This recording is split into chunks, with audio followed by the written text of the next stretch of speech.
ایک چھوٹی سی سورت سارے قرآن کا خلاصہ ہے. یاد رہے گی تو فائدہ اٹھاؤ گی، نہیں رہے گی تو فقیرانہ آئے صدا کر چلے، میاں خوش رہو ہم دعا کر چلے. چلو تمہارا اتنا تو احسان ہے کہ بیٹھ کے سن لو. قرآن میرے اللہ کا علم ہے، میرے نبی کی زبان سے نکلا ہے، اور یہ دونوں بے خطا ہستیاں ہیں. تو اللہ رسول کی بات کا خلاصہ سنا رہا ہوں. اللہ اس کا رسول ایک بات کو سمری کر کے آپ کو دے. سارا قرآن 114 سورتیں، 6200 کچھ آیات، ان سب کا خلاصہ ایک چھوٹی سی سورت جس میں کامیابی ناکامی کی مہر لگا دی. قرآن نے قسمیں اٹھائی ہیں، یہ قرآن کی آخری قسم ہے. قسم اٹھانے سے بات طاقتور ہو جاتی. اللہ کو قسم کی ضرورت نہیں ہمیں سمجھانے کے لیے. پہلی قسم قرآن کی سورہ نساء میں فلا وربک لا یؤمنون حتی یحکموک فیما شجر بینہم، یہ پہلی قسم. دوسری آخری قسم ہے قرآن کی والعصر، یہ آپ کو بتانا چاہتا ہوں. مجھے زمانے کی قسم ہے. بچوں یہ بنیاد بنا لو، پھر آنکھیں بند کر کے چلو. تمہیں نوکری ملے تو بھی موج ہے، نہ ملے تو بھی موج ہے. تمہارے پاس دنیا کا علم آئے کم آئے زیادہ، یہ چار باتیں ہیں تو تمہیں خوشخبری ہے. میرا اللہ نے کہا والعصر، مجھے قسم ہے زمانے کی، ان الانسان لفی خسر، ساری دنیا کے انسان یقیناً ناکامی کے سمندر میں ڈوب گئے. فی کا لفظ بہت خوفناک مطلب دے رہا ہے. یوں دکھا رہا ہے جیسے سفینہ انسانیت ناکامی کے سمندر میں ڈوب رہا ہو، غرق ہو رہا. تو پوچھنے والا پوچھتا ہے یا اللہ کوئی بچا، کوئی بچنے کی امید کہاں؟ چار کام کرنے والے ناکامی سے بچ سکتے ہیں. اچھا ناکامی کسے کہتے ہیں؟ اللہ کی نظر میں اللہ کا راضی ہونا کامیابی ہے، اور اللہ کا ناراض ہونا ناکامی ہے. جنت کا مل جانا کامیابی ہے، اور جہنم میں گر جانا ناکامی ہے. یہ قرآن کا مفہوم ہے. فمن زحزح عن النار وادخل الجنہ فقد فاز، جو جہنم سے بچ کے جنت میں چلا گیا وہ کامیاب. ناکام کون ہے؟ قل ان الخاسرین الذین خسروا انفسهم واہلیہم یوم القیامہ الا ذلک هو الخسران المبین لهم من فوقهم ظلل من النار ومن تحتهم ظلل. جو قیامت کے دن جہنم میں گر گیا یہ ناکام ہے. اس مفہوم کو ذہن میں بٹھائیں. پیسے کا مل جانا ایک وقتی کامیابی، نہ ملنا ایک وقتی ناکامی ہے. یہ کامیابی ناکامی ہے ہی نہیں، یہ حالات ہیں، امتحان ہے. اللہ نے یزید کو تخت دے دیا اور حسین کو نیزے پہ چڑھا دیا، تو کیا اللہ تعالیٰ حسین سے ناراض ہے اور یزید سے راضی ہے؟ جو انسانیت کے لیے پھٹکار ہو اس کو 3 بر اعظم کی حکومت مل رہی ہے تو ایک امتحان ہے. آل رسول کے سر کٹ کے نیزوں پہ چڑھ رہے ہیں، امتحان ہے. میرے نبی کے پیٹ پہ 2 پتھر بندھے ہوئے ہیں، امتحان ہے. حضرت عمر رضی اللہ عنہ آپ کے حجرے میں آئے تو فقر تو رونے لگے. آپ نے کہا کیوں رو رہے ہو؟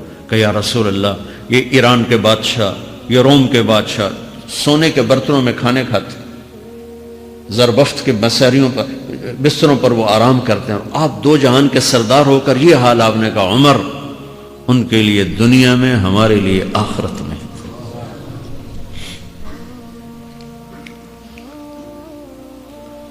تو میرے اللہ نے کہا والعصر، زمانے کی قسم ساری دنیا کے انسان ناکام ہیں. ناکامی کیا ہے؟ جہنم. کون بچا اس ناکامی سے؟ کوئی بچ سکتا ہے؟ اللہ نے کہا 4 کام کرنے والے بچ جائیں گے. 4 کام کرنے والے. الا الذین آمنوا، جو ایمان لائے. ایمان ناکامی سے نکالنے کی پہلی شرط ہے. وعملوا الصالحات، جنہوں نے اچھے اعمال کیے. اچھا عمل ناکامی سے نکلنے کی دوسری شرط ہے. وتواصوا بالحق، جنہوں نے حق کی دعوت دی. یہ تبلیغ کا کام، جس کو آپ تبلیغی جماعت سمجھتے ہیں، یہ تبلیغی جماعت نہیں ہے. یہ میرے رب کی لگائی ہوئی ذمہ داری ہے ختم نبوت کی وجہ سے کہ میرے نبی کے بعد اب کوئی نہیں آئے گا. تم اے امت محمد اس دعوت کے کام کو اور حق کی دعوت کو تم آگے پہنچاؤ گے. وتواصوا بالحق، یہ لازمی پیپر ہیں، کمپلسری پیپر، اس میں نقل بھی نہیں لگ سکتی ہے، یہ لازمی پیپر ہے. وتواصوا بالحق، کہ اب کوئی نبی نہیں آنے والا، لہٰذا ایک دوسرے کو تیار کرو، دنیا تک جاؤ، یہ تمہارے ذمہ ہے. یہ ناکامی سے نکلنے کی تیسری شرط ہے. چوتھا پیپر وتواصوا بالصبر، جنہوں نے صبر کی دعوت دی، صبر کیا۔ میرے بچوں، میرے عزیزوں، میرے بھائیوں، یہ 4 ضروری پیپر ہیں اپنی دنیا اور آخرت کی کامیابی کو حاصل کرنے کے لیے۔ یہ 4 ضروری پرچے ہیں دنیا اور آخرت کی ناکامی سے نکلنے کے لیے۔ والعصر، مجھے زمانے کی قسم، کیونکہ زمانہ گواہ ہے۔ زمانے کے اندر فرعون، قارون، حامان، شداد ڈوبے، برباد ہوئے، تباہ ہوئے۔ زمانے کی قسم۔ والعصر، مجھے عصر کے وقت کی قسم۔ یہ کیوں کہا؟ یہ ایک مطلب بیان کیا جاتا ہے، والعصر کے وقت کی قسم، کہ عصر کے بعد دن چھپنے میں ٹائم تھوڑا رہ جاتا ہے، تو اس وقت کاروبار میں بھی تیزی آتی ہے، سفر میں بھی تیزی ہوتی ہے، جلدی گھر پہنچیں، جلدی گھر پہنچیں۔ تو اللہ تعالیٰ ایک اشارہ فرما رہے ہیں والعصر، کہ تمہارے پاس بھی ٹائم تھوڑا رہ گیا ہے، یہ میری بات سن کے جلدی سے عمل کر لو، ٹائم تھوڑا ہے، جلدی سے عمل کرو، ٹائم تھوڑا ہے۔ پھر یہ سورت اتری عربوں میں، عربوں میں لڑائی کا ماحول ہے، ڈاکہ کا ماحول ہے، قتل و غارت کا ماحول ہے، تو عصر کے قریب مسافر قافلے تیز ہو جاتے تھے کہ جلدی سے کسی ٹھکانے پہنچیں تاکہ دشمن کے حملے سے محفوظ ہو جائیں۔ تو اللہ اس پس منظر میں فرما رہا ہے والعصر، ٹائم تھوڑا ہے، شام ہونے والی ہے، پتہ نہیں کب بلاوا آ جائے، جلدی سے یہ 4 کام سیکھو، جلدی سے کرو، جلدی سے کرو۔ ٹھیک ہو گیا؟ تیسرا مطلب والعصر، عصر کہتے ہیں نچوڑ کو، خلاصے، نچوڑ، عصیر، جوس کا کام کیا ہوتا ہے؟ یہ گلاس ہے نا، خالی یہ گلاس ہے نا، آپ اس میں 1 آم رکھو تو اندر نہیں جائے گا، یہیں اٹک جائے گا، ٹھیک ہے نا، اور اسی میں 2 آم کا رس نکالو تو اس میں آ جائے گا، ٹھیک۔ اس میں اب 1 کنو ڈالو، اندر نہیں آئے گا، اسی میں 3 کنو کو نچوڑو تو اس کے اندر اس کا رس آ جائے گا۔ عصیر، نچوڑ نکالنا، نچوڑ نکالنا۔ تو میرا اللہ کہہ رہا ہے کہ تم 114 صورتیں ہیں، تم نہیں پڑھتے ہو، 6000 سے اوپر آتے ہیں، تم نہیں پڑھتے ہو، تو میں تمہیں سارے قرآن کا نچوڑ نکال کر، جوس نکال کر 3 آیات میں پیش کرتا ہوں۔ مجھے اس قرآن کے خلاصے کی قسم، اپنے رب کی بات مان لو ورنہ بڑا نقصان اٹھاؤ گے۔ یہ بہت خوبصورت مطلب بنتا ہے۔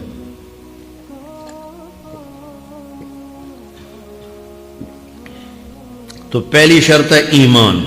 ایمان کی شرط لگانے سے کافر ہمیشہ کے لیے ناکام ہو گئے۔ عمل کی شرط لگانے سے ایمان والے ناکام ہو گئے۔ یہ ناکامی کیا ہے؟ سیدھے جنت میں نہیں جائیں گے، وایا جہنم، باقی اللہ جسے چاہے معاف کرے۔ عمر بن عبدالعزیز نے حجاج بن یوسف کو دیکھا جہنم میں جل رہا ہے، کہا کیا حال ہے؟ کہ جو دیکھ رہے ہو، بس اب تو صرف کلمے کی آس پہ پڑا ہوں کہ کبھی تو جہنم سے نکلوں گا۔ تو یہ اللہ کا قانون ہے۔ سلیمان بن عبد الملک کی میت کو قبر کے قریب کیا گیا۔ سلیمان بن عبد الملک بنو امیہ کا بادشاہ، تو اس کی باڈی ہلنے لگی، تو اس کے بیٹوں نے کہا ہمارا ابا زندہ ہے۔ تو عمر بن عبدالعزیز نے فرمایا زندہ نہیں ہے، عذاب قبر جلدی شروع ہو گیا، اس کو جلدی سے دفن کرو، جلدی سے دفن کرو۔ تو یہ میرے اللہ کا قانون ہے۔ ایمان ہے، عمل صالح نہیں ہے تو جہنم سے ہو کر جنت میں جائے گا۔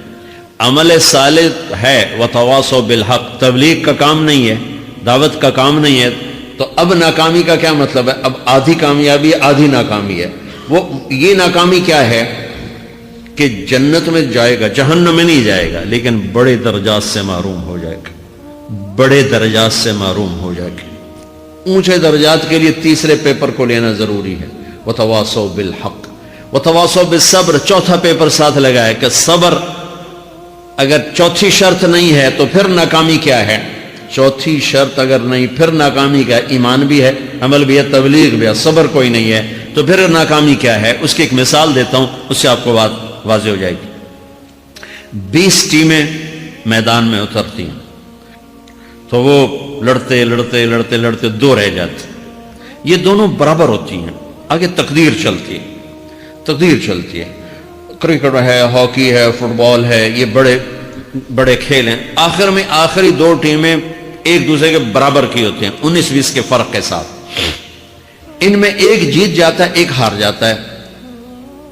ہارنے والے کو یہ اعزاز ہے کہ وہ سیکنڈ آیا، پوری دنیا کی سیکنڈ ٹیم ہے. کبھی ان کو خوش ہوتے دیکھا؟ روندے ہی پہ ہوندے، انہوں نے ملک والے بھی رو رہے ہوندے تو وہ بھی میدان ہے جو روندے پہ ہوندے. ٹھیک، ان کو یہ خوشی نہیں ہوتی کہ ہم سیکنڈ آئے، ان کو یہ غم ہوتا ہے کہ ٹرافی نکل گئی. ٹرافی، چوتھی شرط ٹرافی ہے. ٹرافی اللہ کی بارگاہ سے وکٹری سٹینڈ کے اوپر کھڑے ہونے کے لیے 4 کام ضروری ہیں: ایمان، عمل صالح، تبلیغ کا کام، صبر. یہ 4 باتیں لازمی پیپر، آپ کے بھی لازمی پیپر کچھ ہوتے ہیں جن کا پاس ہونا ضروری ہوتا ہے. ایمان کا درجہ کیا ہے؟ ایمان کا آخری درجہ 33 نمبر والا بتا دو. 33 نمبر والا، تاکہ تسلی ہو، خوف نہ چھائے کہ بھئی ہم تو، ہمارے پاس تو ایمان ہے ہی کوئی نہیں، ہم کیا کریں. نہیں، میں 33 نمبر بتا دیتا ہوں، اس سے نیچے نہ جاؤ. میں نے 7ویں میں نا فارسی رکھی. فارسی نا وہ جو آپشنل مضمون ہوتا ہے، چونکہ اس کے ٹیچر تھے بوڑھے سے، میں کہ نہ کچھ آکھنا نہ پوچھنا، چلو فارسی رکھو. تو زیدی صاحب رحمۃ اللہ علیہ، تو میرے نمبر آئے 7، 100 میں سے 7 نمبر. میں پڑھتا ہی مجھے بلایا طارق جمیل، جی سر ادھر آئیے. تو وہ یہاں بیٹھے تھے چیئر پر، میں یہاں کھڑا تھا. تو انہوں نے میرا یہ کان پکڑ اور آپ کے ماشاءاللہ 7 نمبر آئے ہیں، تو آپ 0 خود لگا لیں تو انشاءاللہ 70/100 ہو جائیں گے. تو وہ 7 کم نہ کرو، 33 نمبر میں 10 دینا. تو میرے نبی پہ قربان جاؤں، میرے نبی نے اپنی امت کے کمزوروں کو بھی لیا اور اوپر والوں کو. صدیق بھی موجود ہے. تو میرے نبی نے کہا اذا سرت کا حسنۃ وساءت کا سیئۃ فانت مومن. اگر تجھے نیکی کر کے خوشی ہو اور گناہ کر کے تجھے پریشانی ہو تو تو ایمان والا ہے. اگر نیکی کر کے خوش ہو اور گناہ کر کے پریشان ہے تو تو ایمان والا ہے. فانت مومن، تو ایمان والا ہے. یہ ایمان کا آخری درجہ ہے. اس کے آگے پھر مائنس کام شروع ہو جاتا ہے کہ نہ نیکی کا شوق ہو، نہ گناہوں کا کوئی ڈر ہو، نہ ندامت ہو، نہ پشیمانی ہو، تو پھر یہ انسانوں سے نکل کر جانوروں میں چلا جاتا ہے. تو میرے عزیزو، اس درجے کا ایمان کہ ہم بشر ہیں، جب گناہ ہو توبہ کرو اللہ معاف کر دے گا، جب خطا ہو توبہ کرو اللہ معاف کر دے گا. معاف کرنے میں اللہ کو سب سے زیادہ پسند معاف کرنا ہے، کہ بندے کا توبہ کرنا، اللہ کا معاف کرنا، بندے کا توبہ کرنا، اللہ کا معاف کرنا. تو ایمان کا اگر یہ درجہ مل گیا ہے اور اس میں ندامت کا آنسو شامل ہے تو پریشانی کی بات ہی کوئی. آپ کو قرآن سے جوڑو، اپنے آپ کو نبی کی سیرت سے جوڑو، آپ کے سامنے راستہ کھلے. میں آپ کو سارے قرآن کا خلاصہ بتا دیتا ہوں، سارے قرآن کا خلاصہ بتا دیتا ہوں. عرب کے ماحول میں بیوی سے اظہار عشق عیب، معشوق سے اظہار عشق فخر. میری بات سمجھ آ رہی؟ بیوی سے محبت کا اظہار عیب تھا، رن مرید، زن مرید، تو ہمارے ہاں بھی ہے. اور معشوق سے عشق یہ ایک فخر کی بات تھی. یہ چند شعر سناتا ہوں. هل تبکین لیلا اذا مت قبلها وقام على قبر النساء النوائح. لیلا کے لیے اس کا مجنو، ہم تو مجنو کہتے ہیں، اس کا نام تھا توبہ، توبہ ابن السم الخفاجی، عراق کا قبیلہ. خفاج مکے میں آباد ہے اب بھی. نام آیا نا لیلا کا. کما لو اصاب الموت لیلا بکیتها وجاد لها دمع من العین صافح. لیلا کا نام آیا. واغبط من لیلا بما لا اناله بلا كل ما قرت به العین طائح. پھر بھی لیلا کا نام آیا. ولو ان لیلا الاخیلیة سلمت علی بدونی جندل وصفائح. لیلا کا نام آیا. 4 اشعار ہر بیت میں لیلا لیلا لیلا لیلا.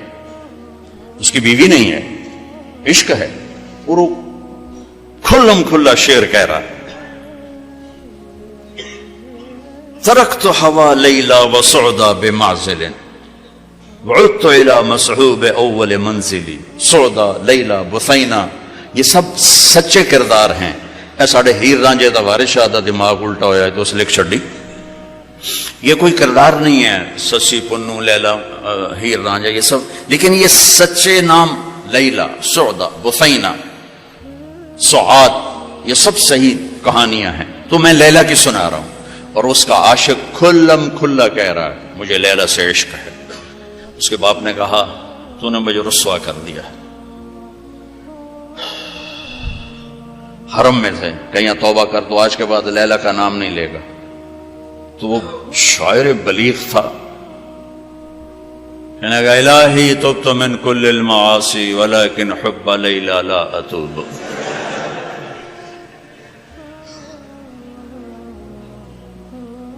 اللہم لا تسلبنی حبها ابدا ویرحم اللہ عبدا قال آمین. یہ دو شعر پڑھ کے ابے کو سنا دی کہ یا اللہ ہر گناہ سے توبہ، لیلا کی محبت سے نہیں، جو میری دعا پہ آمین کہے اس کا بھی بھلا کر دے. یہ میں نے آپ کو عرب کا ماحول بتایا.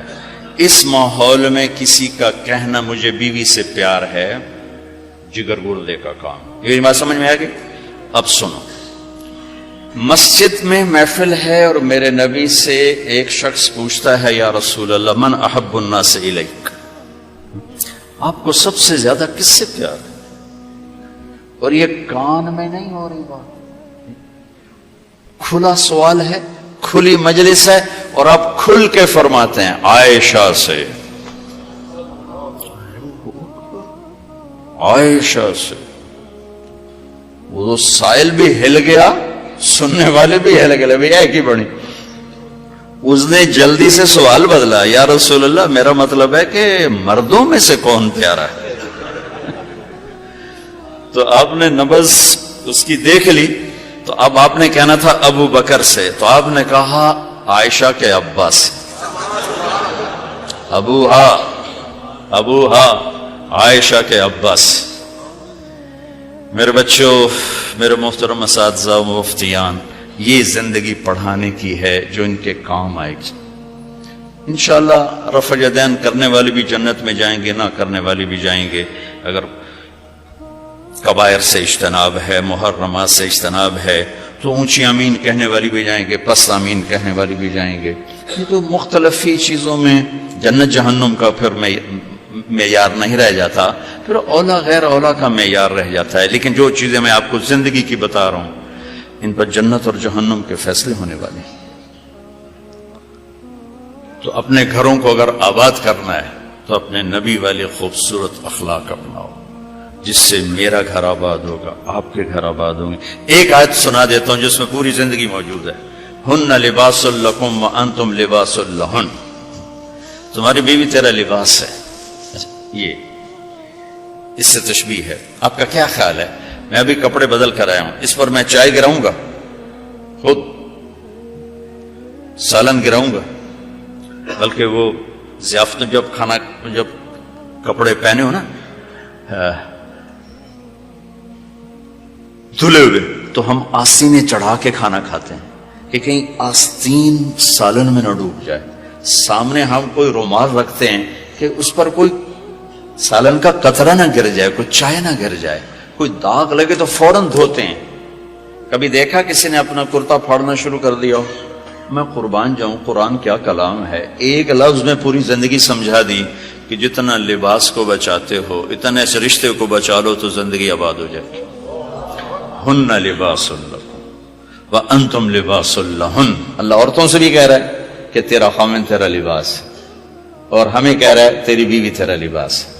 دونوں کو اللہ نے سمجھا دیا کہ جتنا لباس کی حفاظت کرتے ہو اتنا اس رشتے کی حفاظت کر لو تو گھر آباد ہو جائے. غریب کا بھی مالدار کا بھی. گھروں کی آبادی کا تعلق نہ علم سے ہے، نہ فتوے سے ہے، نہ پیسے سے ہے، نہ فقر سے ہے. گھروں کی آبادی میٹھے بول سے ہے، اچھے اخلاق سے، محبت سے، اظہار محبت سے. ڈاکٹر عبدالحی رحمت اللہ علیہ کی پڑھ رہا تھا میں واقعات، تو اس میں انہوں نے خود ہی اپنا ایک واقعہ ارشاد فرمایا کہ میں اپنے ایک مرید کے گھر گیا کھانا کھانے، تو کھانا بہت بڑھیا تھا. تو فرمایا کہ کس نے کھانا بنایا؟ کہا جی بیگم نے. کہا بلاؤ. بلا کر کہا بیٹی آپ نے کھانا بہت اچھا بنایا تھا، آپ کا شکر گزار ہوں. تو اس نے رونا شروع کر دی. تو ڈاکٹر صاحب رحمت اللہ علیہ فرمانے لگے بیٹی رونے کی کیا بات ہے؟ کہا حضرت آپ کے مرید کے پاس 30 سال ہو گئے، ایک دفعہ کبھی اس نے نہیں کہا تو نے کھانا اچھا بنایا. بھائی حوصلہ افزائی کرو، تعریف کرو. دیکھو خوشامد حرام ہے، تعریف تو حق ہے. وہ جو آتا نا اس کے منہ میں مٹی ڈالو، اس سے مراد تعریف نہیں خوشامد. میں بڑے اشکال میں رہتا تھا کہ حوصلہ افزائی تو حق ہے، اور یہ آ رہا ہے کہ جو تعریف کرو اس کو منہ میں مٹی ڈالو. تعریف تو حوصلہ افزائی ہوتی ہے. پھر ابن ماجہ پڑھاتے ہوئے میرے سارے سوال حل ہو گئے. یا معاذ ایاک والتمادع فانہ الذبح. معاذ خوشامد سے بچنا، یہ ذبح کر دینا ہے. یہ جہاں جہاں یہ لفظ آتا ہے تعریف کرے منہ میں مٹی ڈالو، خوشامد خوشامد خوشامد. تعریف تو میرے نبی تعریف کر رہے، اپنے صحابہ کی کتنی تعریف فرما رہے، موقع موقع پر ان کی تعریف فرما رہے ہیں. تو اپنے رشتوں میں اپنے رشتوں کو پانی لگاؤ میٹھے بول کے ساتھ، تعریف کرو. کھانا بنا دو کیا اچھا بنایا ہے، لباس پہنا کیا خوبصورت لگ رہا ہے. ماں کی تعریف کرو، باپ کی تعریف کرو، استاد کی کرو، استاد شاگردگی کرے. اس سے حوصلہ بڑھتا ہے. خوشامد حرام ہے، تعریف میرا حق ہے، آپ کا حق ہے. میں آپ کی کوئی تحریر دیکھوں، آپ کا کوئی تقریر دیکھوں، آپ کی کوئی چیز دیکھوں تو میرے ذمہ ہے کہ میں آپ کی حوصلہ افزائی کروں. تو رشتوں کو پانی پلانے کے لیے حوصلہ افزائی، تعریف، کمیوں سے درگزر، اس سے میرے عزیزوں گھر آباد ہوتے ہیں. وہ عالم کا گھر ہو، مفتی کا گھر ہو یا کسی ان پڑھ کا گھر ہو. گھروں کی یہ شکل و صورت 4 دن کا کھیل ہوتا ہے، پھر کشش ختم ہو جاتی ہے. لیکن حسن سلوک، حسن اخلاق ایسا حسن ہے جو ہمیشہ چڑھتے سورج کی طرح چڑھتا ہے، کبھی ڈھلتا نہیں. سورج تو نصف النہار پہ آ کر ڈھل جاتا ہے، اخلاق کا سورج موت سے بھی نہیں ڈھلتا ہے، یہ چڑھتا جاتا ہے چڑھتا جاتا ہے. تو اپنے گھروں کو آباد کریں حسن سلوک کے ساتھ، حسن اخلاق کے ساتھ. میرے نبی حضرت میمونہ کے گھر میں تھے. اب رات کو پیشاب آیا، باہر نکلے، پیچھے آنکھ کھل گئی اماں جان کی، دیکھا بستر خالی، چکر دے دیا ان کو. سوکن پنے نے کہنے لگی اچھا میری باری میں مجھے چھوڑ کر دوسری بیوی کے پاس چلے گئے.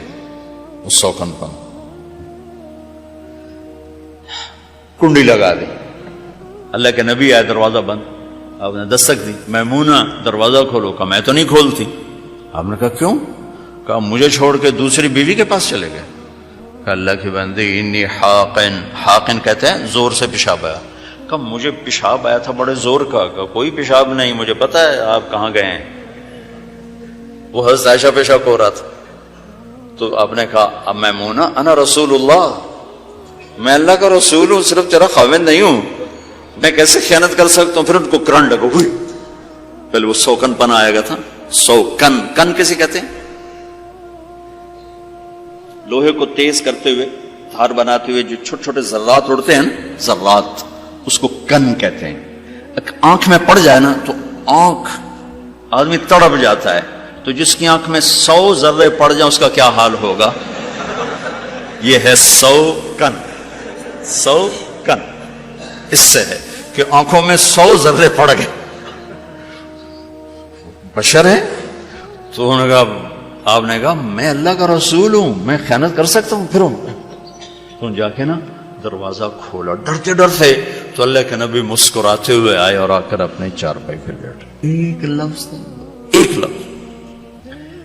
میرا عزیزو، یہ میرے نبی کی خوبصورت زندگی ہے جس میں یہ سارے دروس موجود ہیں. زندگی کو حسین بنانے کے لیے پیسہ نہیں چاہیے، اخلاق چاہیے. شکل صورت بھی نہیں چاہیے، اخلاق چاہیے، اچھے اخلاق، میٹھا بول. قسم موت چھٹی کا نام. اگر اللہ راضی ہے نا، اگر اللہ راضی ہے تو موت چھٹی کا نام. موت، گھر پہنچ گئے، گھر پہنچ گئے. اس پیاس کو برداشت کرو. اللہ کہے گا وَسَقَاهُمْ رَبُّهُمْ شَرَابًا طَهُورًا. پھر اللہ تمہیں اپنے ہاتھ سے پلائے گا، اور شراب پلائے گا. تم دنیا کی شراب چھوڑو، اللہ اپنے ہاتھ سے جنت کی شراب پلائے گا۔ تم دنیا میں پاک دامن بن کے رہو، اللہ جنت کی حسین ترین نیک خوبصورت لڑکیوں سے تمہارا نکاح کرے گا، جو مٹی سے نہیں بنی، مشک، عنبر، زعفران اور کافور سے بنی، مشک، عنبر، زعفران، کافور سے۔ اور ان کا قد اس تمہاری بلڈنگ سے بھی اونچا ہے، 130 فٹ ان کا قد ہے، 130 فٹ۔ اماں حوا اور ابا آدم 130 فٹ کے تھے۔ یہ وقت کی رفتار نے ہمیں گھسا گھسا گھسا گھسا کے یہ 5 فٹ کر دیا ہے، آگے اور چھوٹے ہو گئے۔ جنت کی لڑکی 130 فٹ پر ہے، تمہیں بھی اللہ 130 فٹ کر دے گا۔ اور لمبے بال حسن ہوتا ہے، حسن ہوتا ہے۔ جنت کی لڑکی کے بال کندھوں پر نہیں ہیں، شانوں پر نہیں ہیں، سر کی چوٹی سے چلتے ہیں اور پاؤں کی ایڑی کا بوسہ لیتے ہیں۔ 130 فٹ لمبے بال ہیں۔ جب وہ یوں سر ہلاتی ہے اور اپنے بالوں کو لہراتی ہے تو پوری جنت میں لاکھوں سورج چمکنے لگتے ہیں، کروڑوں ہر بال میں سے شعائیں نکلتی ہیں۔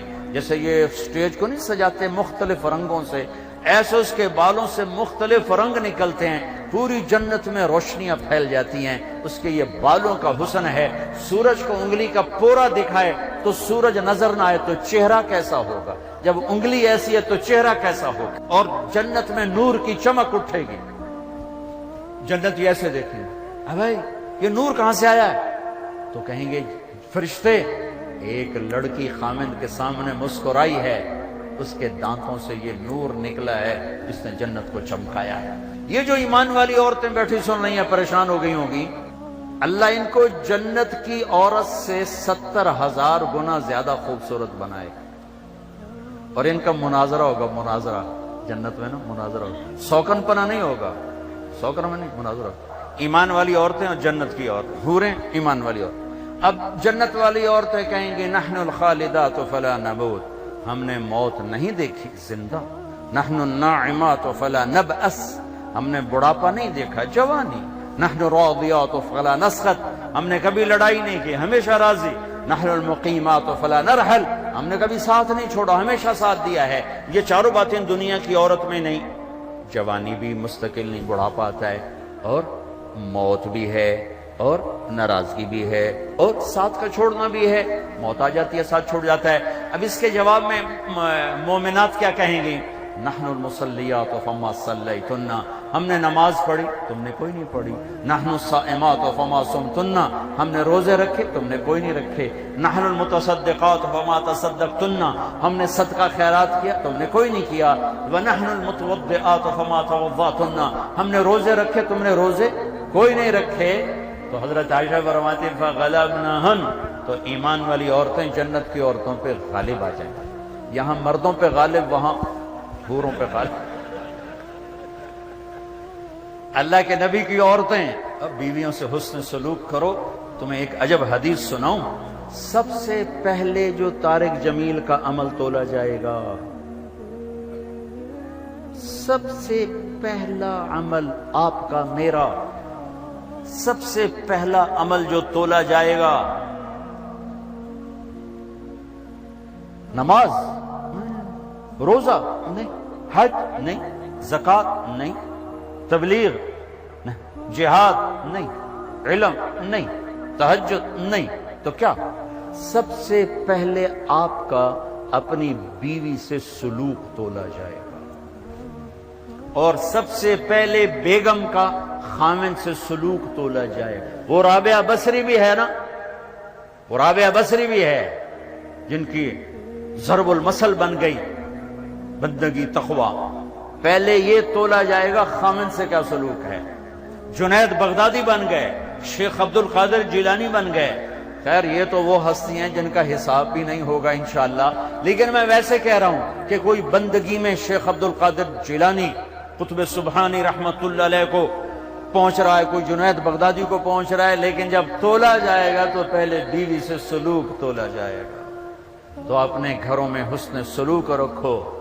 بیویوں سے کہتا ہوں خامدوں سے حسن، بیوی مسکرا کے ملے خامد کو جب وہ گھر آئے تھک کر، تو اس کو اللہ کے راستے میں جہاد کرنے کے آدھے کے برابر اجر ملتا ہے، آدھے کے برابر۔ تو اپنے گھروں کو خوبصورت بناؤ حسن سلوک کے ساتھ، تانا طنز بولیاں، وہ انسان نہیں جو عورت پہ ہاتھ اٹھائے۔ میرے نبی نے فرمایا اس میں کوئی خیر نہیں جو عورتوں پہ ہاتھ اٹھاتا ہو۔ آخری خطبے میں عورتوں کو حصہ دیا، بیویوں کو، خامندوں کو نہیں، عورتوں کو۔ استوصوا بالنساء خیرا، یہاں سے پیراگراف شروع ہوتا ہے اور لمبی عبارت آپ نے صرف عورتوں کے حقوق بیان فرمائے۔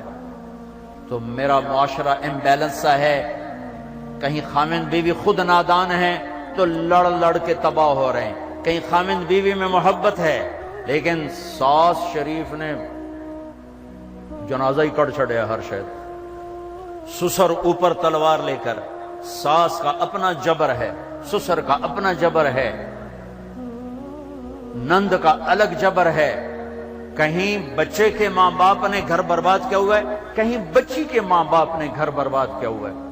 ایک بچہ میرے پاس آیا کہ ہم میاں بیوی لڑ پڑے تھے، اب ہم ملنا چاہتے ہیں لیکن دونوں کے والدین کہتے ہیں کبھی نہیں ملنے دیں گے، اب یہ قصہ ختم ہونا چاہیے اور ختم ہوگا، ہو گیا۔ یہ جبر، یہ ظلم، چونکہ ہمارا جوائنٹ فیملی سسٹم ہے، میں ہاتھ جوڑتا ہوں، میں کسی رشتے کو اچھالنا نہیں چاہ رہا، لیکن جو گھروں میں ہو رہا ہے میں بتا رہا ہوں۔ کہیں خامند نادان ہے، بیوی کے ساتھ بدتمیز ہے، کہیں بیوی نادان ہے، خامند کے ساتھ بدتمیز ہے، کہیں دونوں بہت اچھے ہیں لیکن خامند کے ماں باپ کا ظلم ہے، کہیں بچی کے ماں باپ کا ظلم ہے، کہیں بہن بھائیوں کا ظلم ہے۔ اللہ کے واسطے اپنی حدود میں رہو، اپنی حدود میں رہو۔ یہیں تمہاری یونیورسٹی میں پچھلی دفعہ بیان کر کے آیا، آفس پہ بیٹھا تھا، ایک بچی باہر رو رہی تھی، تو مجھے نے کہا یہ ایک بچی باہر رو رہی، آپ سے ملنا چاہتی، تو میں چلا گیا، ساتھ آفس کے چھوٹا سا کمرہ ہے، تو پھر بھی رو رہی، میں سمجھا شاید میرا بیان سن کے کوئی زیادہ اثر لے لیا ہے۔ وہ کہنے لگی مولانا آپ عورتوں کے حقوق بیان کرتے ہیں لیکن آپ متعلقہ عورتوں کے تو کبھی نہیں بیان کرتے۔ مجھے یوں لگا جیسے مجھے کسی نے نا خنجر سے دو ٹکڑے کر دے، کہا متعلقہ بچیوں کے بارے میں تو کبھی نہیں بولے۔ اس کے بعد سے میں نے بولنا شروع کیا، پھر میں نے کہا کیا ہوا بیٹی آپ کو طلاق؟ جی مجھے طلاق ہوئی، میں طلاق یافتہ ہوں۔ کیا مسئلہ تھا؟ کہا میرا خامند بہت اچھا تھا، ہم دونوں میاں بیوی میں بہت محبت تھی، بس میرا سسر کہتا اوے مینو چنگی نہیں لگدی انہوں طلاق دے، اوے مینو چنگی نہیں لگدی انہوں طلاق دے۔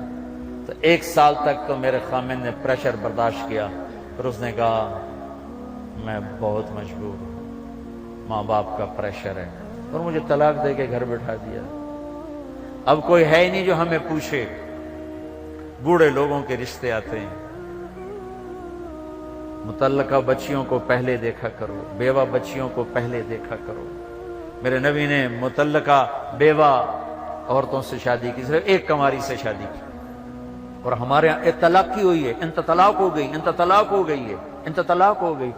99% ظلم لڑکے والوں کی طرف سے ہوتا ہے، 1% لڑکی کا ہوتا ہے نادانی، لیکن اکثر لڑکوں کا ظلم ہوتا ہے۔ وہ رشتے تلاش کرو جو بچیاں بیٹھی ہوئی ہیں، کہیں بچیوں کی شادیاں ہو گئی ہیں، بچہ ساتھ لے کر گئی ہیں، یا نوجوان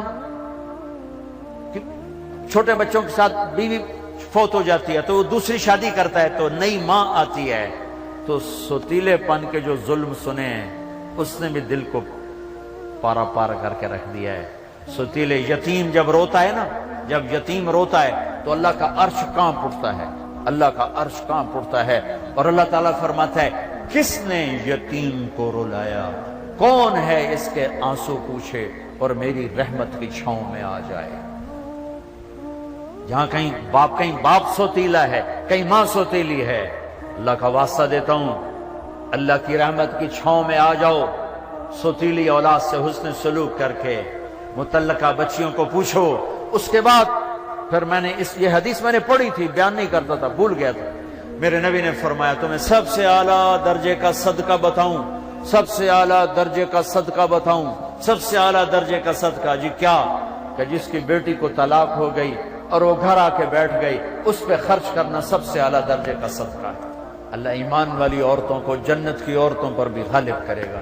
یہ خوبصورت زندگی ہے، اور ایک چھوٹا سا کام سارے کر لو، بہت بڑا مجموعہ ماشاءاللہ، احباب جمع ہے میر، حال دل کہہ لے، ہاں پھر التفات دلے دوستاں رہے نہ رہے، میں آپ سب نوجوانوں سے ایک مطالبہ کرتا ہوں، آج بیٹھے بیٹھے توبہ کر، توبہ کر، اللہ کی قسم، اللہ کی قسم آپ کہو گے نا یا اللہ میری توبہ، آپ ایسے نکلو گے گناہوں سے جیسے مکھن سے بال نکلتا، اور یوں پاک ہو جاؤ گے جیسے ماں کے پیٹ سے آج نکلے ہو۔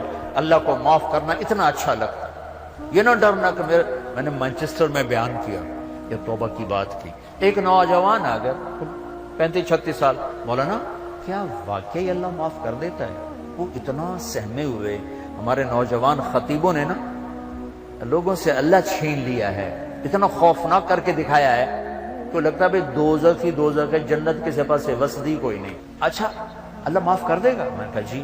کیا واقعی معاف کر دے گا؟ میں نے کہا جی میرے بہت زیادہ گناہ ہیں۔ میں نے کہا بچہ تیری عمر کیا جو کہہ رہا تیرے بہت زیادہ گناہ ہیں؟ اور تو اتنے گناہ کر، میں گناہوں پہ دلیر نہیں کر رہا، میں مایوسی سے نکالنے کی بات کر رہا ہوں کہ ہمارا نوجوان یا بوڑھا کہتا ہے جی میرے گناہ ہی بہت زیادہ ہیں، میری کیسے توبہ ہوگی، میری کیسے معافی ہوگی؟ میں یہ بتانا چاہتا ہوں کہ میرا اللہ کہتا ہے دھرتی گناہوں سے بھر دے اور اٹھا کر آسمان کی چھت کو لگا دے اور پھر ایک دفعہ کہہ دے یا اللہ معاف کر تو میں سارے ہی معاف کروں، سارے۔ تو اب تو سب بچے بیٹھے اور بوڑھے ہوں گے تو 60-70 سال 80 سال، اس سے زیادہ کہوں۔ تو جب ہم کہتے ہیں نا یا اللہ میری توبہ، ایک اور حدیث سنو، میرے نبی نے فرمایا جو توبہ توڑ دے پھر کر لے، پھر توڑ دے پھر کر لے، پھر لیکن کرے سچے دل سے، کرے سچے دل سے، کرے سچے دل سے۔ اگر دن میں 70 دفعہ بھی اس کی توبہ ٹوٹی اور اس نے ہر دفعہ کر لی سچے دل سے تو اللہ کا محبوب ہی رہے گا، مجرم نہیں بنے گا۔ کتنے مزے کی بات ہے۔ اب تمہیں حدیث کے لفظ سنا دوں تاکہ تم کوئی اعتراض نہ کرو کہ تو گھڑ کے بولی جاندہ ہے۔ ما عاد ما اصر من استغفر وان عاد فی اليوم 70 مرة، جو دن میں 70 دفعہ توبہ توڑ کے پھر کر لے اللہ کی نظر میں مجرم نہیں ہے۔ مجرم کون ہے؟ جو توبہ نہ کرے، جو کہ کیا ہو گیا، سارے شراب پی رہے ہیں میں نے پی لی، کیا ہو گیا، سارے منہ کالے کر رہے ہیں میں نے کیا، کیا ہو گیا، سارے رشوت لے رہے ہیں میں نے لے لی، کیا ہو گیا۔ یہ کیس خطرناک ہے۔ اور وہ جو رونے دھونے والا ہے وہ تو مسئلہ ہی کوئی نہیں، ساری زندگی کا گناہ ایک آنسو ایک آنسو ایک آنسو۔ توبہ کرتے ہو؟ کرتے ہو؟ میرے ساتھ کہو یا اللہ میری توبہ، پھر کہو یا اللہ میری توبہ، پھر کہو یا اللہ میری توبہ۔ لو 3 سیکنڈ میں اللہ نے آپ کے سارے گناہ معاف کر، اللہ کی قسم معاف کر دیے اگر سچے دل سے۔ بس اب علماء سے پوچھ لینا اب کرنا کیا ہے۔ نمازیں چھوڑی اب کیا کرنا ہے، روزے چھوڑے اب کیا کرنا ہے، زکوٰۃ چھوڑی اب کیا کرنا ہے، لوگوں کے حق ضائع کیے اب کیا کرنا ہے۔ آسان سا کام ہے، کرتے جاؤ گے بڑھتے جاؤ گے، اللہ کی چھاؤں میں آؤ گے۔ اوپر سے رمضان توبہ کا مہینہ، رحمت کا مہینہ، جنت کا مہینہ، روزے نہ چھوڑنا، کالج کی چھٹی کر لینا، روزے کی چھٹی نہ کرنا، یونیورسٹی کی چھٹی کر لینا، روزے کی چھٹی نہ کرنا، تراویح کی چھٹی نہ کرنا۔ تراویح کے ہر سجدے پر 1500 نیکی لکھی جاتی ہے۔ بندے بن کے افطاری کرنا تو انشاءاللہ تراویح ساری پڑ جائے گی۔ اب تجھے ایک سموسہ، ایک پکوڑا، ایک پیس، ایک بیف، اتوں چٹنی، ہن تجھے مٹی تے سوا تراویح پڑھنا۔ تسی تے پئے ہو کہ مجھ طرح ہن کیویں اٹھے، ہن تو اٹھیا ہی نہیں جاندا، تہاڈے کول فرض نہیں پڑھے جانے، تسی تراویح کتھوں پڑھنیاں؟ لہذا بندے بن کے افطاری کرو، ایک کھجور کھاؤ، سادہ پانی پیو، ٹھنڈا پانی نہ پینا سخت گرمی میں۔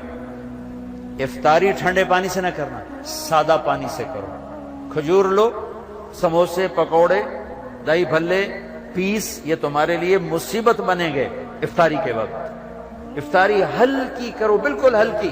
کھجور جو میرے نبی نے کیا، یا کوئی فروٹ، جو فروٹ کا چاٹ ہے، اور اس کے ساتھ سادہ پانی، سادہ پانی، یہاں تک کہ آپ کا معدہ فنکشن میں آ جائے۔ مغرب کی نماز پڑھو، اب ٹھنڈا پانی پینا چاہتے ہو پی لو، کوئی مسئلہ نہیں، لیکن زیادہ ٹھنڈا نہ پیو، وہ اور مصیبت ڈالتا ہے۔ تراویح پڑھ کے اب کھانا کھا لو، باہیں ساری پرات کھا جاؤ، تو باہیں ساری پلیٹ کھا جاؤ۔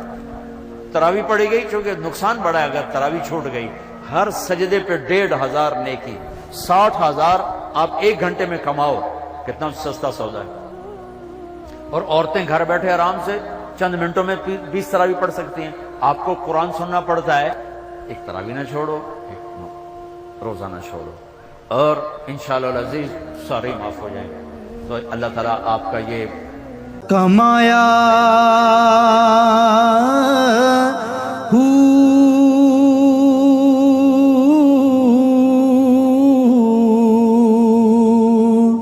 نام بھج